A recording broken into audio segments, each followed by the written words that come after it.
Boa tarde, galera. Hoje é um prazer receber vocês aqui no nosso primeiro episódio da Resenha Core. E é um quadro que a gente está trazendo para tentar trazer informação de qualidade para vocês, tentar mostrar um pouco do nosso trabalho, trazendo convidados aqui que tem a ver com a nossa rotina de exercício físico, de melhoria da qualidade de vida. Tá? E hoje comigo aqui está a doutora Ana. Vou pedir para ela se apresentar aqui para vocês. Oi, galera, eu sou a Ana, eu sou médica formada na Unisul em 2021 e hoje eu faço especialização em psiquiatria no Hospital de Laguna e estou trabalhando nessa área então.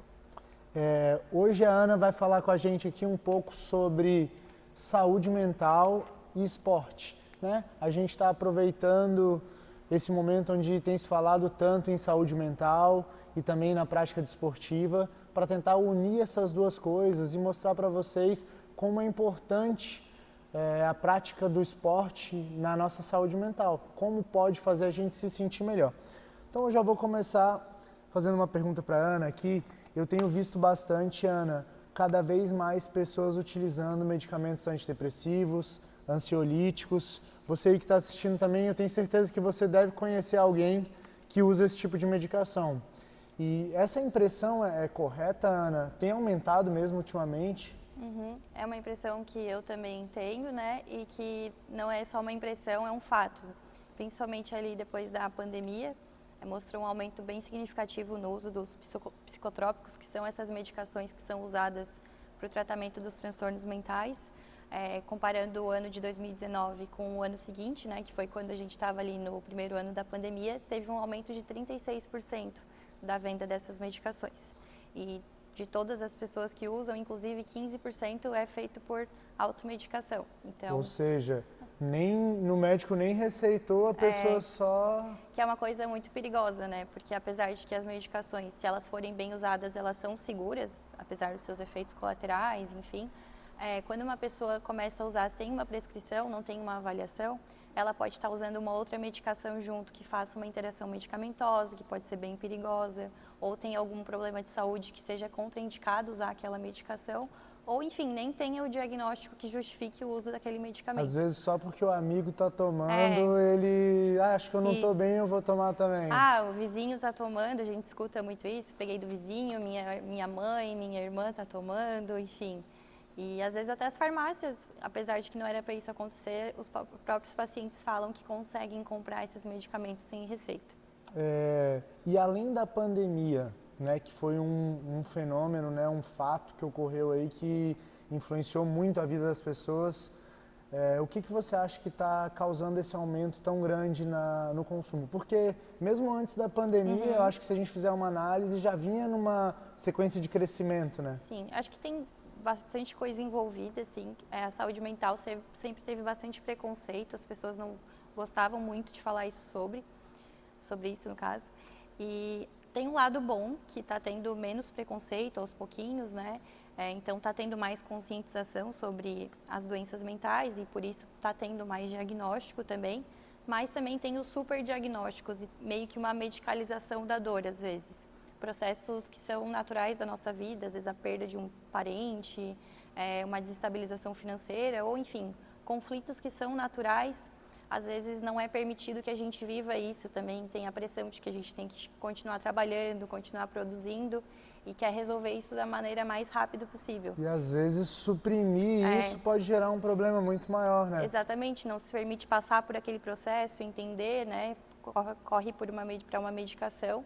E no futuro acaba sofrendo as consequências de não ter aprendido a lidar com isso. Claro que tem situações, né, nessas que eu citei, que às vezes a pessoa fica realmente muito mal e não consegue mais produzir, passa do período que seria o natural de viver aquilo e realmente vai precisar de uma intervenção. Mas a gente tem que tomar cuidado para não sair tratando tudo como patológico, né? Eu acredito que essa geração que está chegando aí, essa geração mais nova, tem uma tendência a querer resolver as coisas de forma imediata, de forma mais fácil. Eu acho que tem a ver com a internet, a velocidade, como os recursos estão disponíveis para a gente, né? E eles já crescem já nessa realidade. Então é uma geração que talvez por não viver algumas coisas, acaba sendo mentalmente mais fraca e acaba fugindo. É muito mais fácil você correr e tomar um remédio do que enfrentar o problema, às vezes fazer uma terapia para tentar mexer na raiz daquele problema, né? Então acaba optando pelo medicamento. E falando de medicamento, eu queria que você falasse um pouco para a gente como que esses medicamentos agem no nosso cérebro, né, os efeitos dele na química cerebral, como funciona mais ou menos. A fisiopatologia, assim, das doenças mentais, né, não estão todas bem estudadas ainda, a gente ainda não sabe 100% como é que funciona, mas tem algumas teorias e a gente tem ouvido falar cada vez mais de serotonina, dopamina no nosso dia a dia, né, a sociedade tem falado bastante sobre isso e realmente é a teoria mais estudada, né, a teoria dos neurotransmissores. E as medicações elas fazem esse reequilíbrio desses neurotransmissores que podem estar deficientes ou desregulados nesses transtornos mentais, como a ansiedade, a depressão e os outros, né? Então, agiria mais nesse sentido. Também tem outras coisas envolvidas na depressão, não é só uma questão de neurotransmissores, né? Tem os fatores ambientais, a genética, os nossos conflitos, eles mexem com alguns fatores do nosso cérebro, como os fatores de crescimento. Isso leva a uma neurodegeneração. Então, a gente vai perdendo ali a parte das sinapses, né, a conectividade neuronal, os próprios neurônios acabam às vezes morrendo e isso também, as medicações, cada vez mais está sendo estudado, medicações que poderiam agir nesse processo de neurodegeneração também. Não, é fundamental a gente ter o amparo do medicamento, né? Até porque às vezes a gente se encontra em situações, né, o paciente se encontra em situações em que ele não vai conseguir sair dali sozinho, né?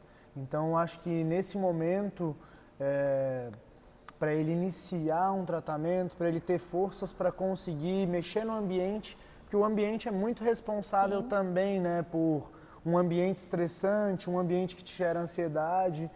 Às vezes é ali o problema maior.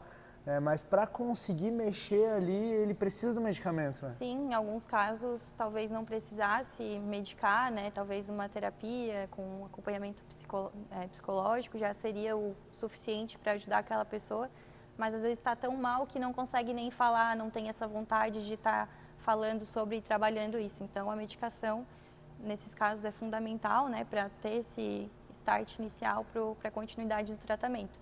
Mas acho que é importante que se fale que não é só o medicamento, né? Tem que vir com uma mudança de estilo de vida e o acompanhamento psicológico para justamente entender de onde vem a raiz dos problemas e enfrentar isso de uma maneira melhor. Eu acho que a gente poderia dizer que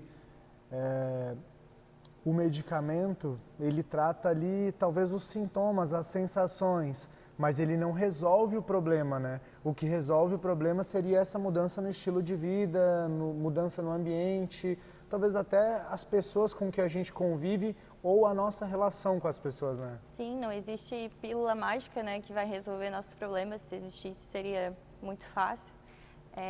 Então, o ideal mesmo é buscar entender de onde vêm esses transtornos, né, de onde que isso está causando. Mas também tem alguns que vai ter que tomar remédio para o resto da vida, né? Uma esquizofrenia, por exemplo, não tem a gente tem essa opção de só fazer uma mudança de estilo de vida, ou um transtorno bipolar, que geralmente também exige manutenção da terapia com medicamento para o resto da vida, né? Mas em alguns casos pode ser evitado com certeza. Agora a gente vai entrar na parte do esporte. Eu queria falar um pouco, queria saber da Ana, você pratica esportes? Quais esportes você pratica? Então, eu comecei a fazer o funcional coletivo aqui na COR, setembro, eu acho, ou outubro. E depois, final de novembro, comecei a fazer o jiu-jitsu também. Eu até já fazia antes de começar aqui, fiz mais mesmo musculação, fiz um bom tempo. Mas ano passado, quando eu entrei na especialização, tive uma mudança de rotina que foi mais estressante, que exigiu uma adaptação. Eu acabei deixando o exercício físico de lado alguns meses e começou a ficar complicado. Eu comecei a ficar bem estressada, inclusive ansiosa, e eu optei por medicação no início. E estava usando a medicação até para poder ter um dia a dia melhor, mas eu via que faltava alguma coisa ainda. E aí em outubro, quando eu decidi voltar, né, foi a melhor coisa que eu fiz, assim. Depois ainda com jiu-jitsu, sempre com acompanhamento, né? Depois eu parei a medicação, consegui parar e me manter bem. E acho que é um bom exemplo para exemplificar o que a gente estava falando, né? Com certeza, né? Eu diria que você trocou uma medicação pela outra. É. Porque eu costumo dizer aqui para os nossos alunos, para as pessoas com quem eu encontro, que o exercício físico ele é o medicamento que não tem efeito colateral, né? Pelo contrário, ele tem efeito benéfico para o seu corpo, né? Ele vai melhorar a sua circulação, ele vai te deixar mais forte, ele te dá mais segurança física e, pô, agora cada vez mais a gente tem descoberto os efeitos dele no nosso cérebro. Age diretamente diminuindo a ansiedade do corpo, diminuindo a depressão também. E uma coisa que eu gosto de salientar, às vezes a gente não se atenta a isso, como a ansiedade e depressão estão muito ligados ao ambiente que você está. Quando você começa a praticar esporte com regularidade, você começa a frequentar outros ambientes que tem outras pessoas que também praticam. No caso do funcional coletivo, é um treino em grupo, então você está treinando com outras pessoas, você tem uma interação legal com as outras pessoas. O jiu-jitsu, então, né, quem pratica sabe como é que é. No jiu-jitsu existe uma interação muito grande entre os praticantes, é realmente uma comunidade mesmo, né? Isso. Então, além de você ter todos esses benefícios que o seu corpo ali, de forma física, orgânica, ele gera e afeta o teu cérebro positivamente, você tem esses outros benefícios que eu gosto de chamar de benefícios sociais, sabe? Porque você começa a se integrar num ambiente onde tem outras pessoas nessa busca, sabe? De sentir-se melhor, de cuidar do corpo, e isso a longo prazo faz muita diferença, cara. E acompanhado é muito mais fácil nesse caminho, né? Manter uma vida social ativa, inclusive, é um fator de proteção para o desenvolvimento dos transtornos de humor, né? Depressão, ansiedade. Então, ter essa rede de apoio, ver pessoas diferentes, ter um contato diferente, sair um pouco da rotina, tudo isso também, direta ou indiretamente, faz parte desse benefício. Sensacional, meu. Eu queria que você falasse um pouco pra gente dos benefícios, né, que a gente entrou aqui agora, dos benefícios que o exercício físico traz para o nosso cérebro, e queria que você fizesse um paralelo das semelhanças que tem do uso de medicamento com a prática de atividade física para o nosso cérebro. A prática de exercício físico, ela estimula essa liberação dos neurotransmissores que estão deficientes ou desregulados nos transtornos de humor, né? Na ansiedade, depressão e todos os outros. A gente fala desse porque são os mais comuns que a gente tem visto. Então, ele faria esse papel parecido com o da medicação, né? Também tem a liberação de endorfinas, que é um tipo de opioide natural do nosso corpo, que quando a gente faz exercício também é estimulado. Ele vem para causar um alívio da sensação de dor que o exercício poderia causar, e também ele causa esse bem-estar natural, sensação de prazer. E o próprio exercício físico, ele também ajuda na proteção do cérebro, né? Na neurodegeneração que a gente estava comentando, estimulando os fatores de crescimento e tendo esse benefício adicional muito importante. Então é por isso que depois que a gente acaba de treinar, dá aquela sensação de super bem-estar, de sentir-se bem. Isso. Seria por causa das endorfinas liberadas ali durante o treino? As endorfinas e as outras monoaminas, né, os outros neurotransmissores.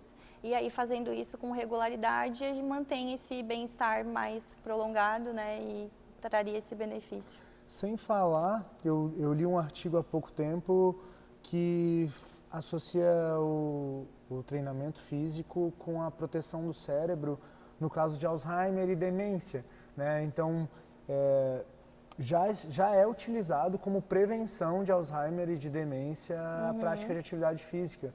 Então, eu acho que ainda tem muita coisa para ser descoberta que a gente não sabe ainda, né? O cérebro é uma máquina, assim, sensacional e que a gente não conhece ainda muito bem totalmente o funcionamento dele, mas como a gente estava comentando, da irisina, que é um hormônio liberado pelo músculo durante o exercício físico, que age também nessa proteção dos neurônios. Também já é sabido também que o corpo pode criar outras células neuronais também, né? Então, a gente não tem ideia de tudo que pode acontecer, né, no cérebro, mas a gente sabe e é unânime em dizer que o exercício físico ele ajuda muito, né, no bom funcionamento do nosso cérebro. Com certeza. Eu queria que você falasse um pouco dos benefícios a longo prazo, né? Uma pessoa que consegue manter uma vida de prática de atividade física, o que ela vai ter de bom, assim? A gente estava falando já agora da demência, então, né? É importante entrar nesse assunto, porque além dos transtornos que a gente comentou, a demência é um dos principais problemas de saúde que a gente vai enfrentar no futuro, principalmente com o envelhecimento da população. A idade é o principal fator de risco para o desenvolvimento de demência, mas 1/3 das demências, a causa é reversível, uma causa modificável, que seria, por exemplo, a hipertensão, diabetes, sedentarismo, obesidade, o tabagismo, os problemas de dislipidemia, que são os de colesterol, né? E o exercício físico, ele pode agir em tudo isso, né? A gente sabe que ele melhora os níveis pressóricos, diminui o nível de glicemia, tratando a questão da obesidade, também teria todo um benefício, né? Tem realmente esse fato de aumentar, proteger os neurônios, né, com os exercícios físicos. Tem algumas proteínas que são alguns peptídeos que são envolvidos no Alzheimer, que o próprio exercício físico pode travar essa progressão, né? Às vezes não vai conseguir travar, mas consegue desacelerar bastante também. E mesmo nos fatores de risco que não são modificáveis, como por exemplo a parte mais genética do Alzheimer, os estudos mostram que tem bastante benefício também. Então, a longo prazo, manter uma vida física ativa protege de um possível quadro lá na frente de um declínio cognitivo ou uma demência por si só, né? E também a depressão mesmo, como a gente estava falando, é uma doença que é neurodegenerativa, então ter muitos episódios de depressão ou ficar muito tempo num episódio só pode trazer um dano para o nosso cérebro que é irreversível. E a atividade física faz justamente essa estimulação dos fatores de crescimento e além de evitar a perda das sinapses, ela pode estimular novas sinapses. Então é um benefício que a longo prazo é sensacional. Se a pessoa quer ter autonomia física, né, e autonomia mental também, né? Exato. É fundamental que ela tenha uma constância na prática de atividade física, principalmente quando chegar ali na parte mais avançada da idade, né, na última fase da vida ali. Pessoal, foi um prazer estar com vocês aqui, foi um prazer estar com você, Ana. Prazer foi meu. Muito obrigado pelas informações que você trouxe pra gente. Galera, precisa de ajuda para treinar? Quer uma equipe para te ajudar a se desenvolver fisicamente? Vem para a Core. Esse foi o primeiro episódio do nosso Resenha Core. Espero vocês. Daqui 15 dias tem mais. Valeu! Top!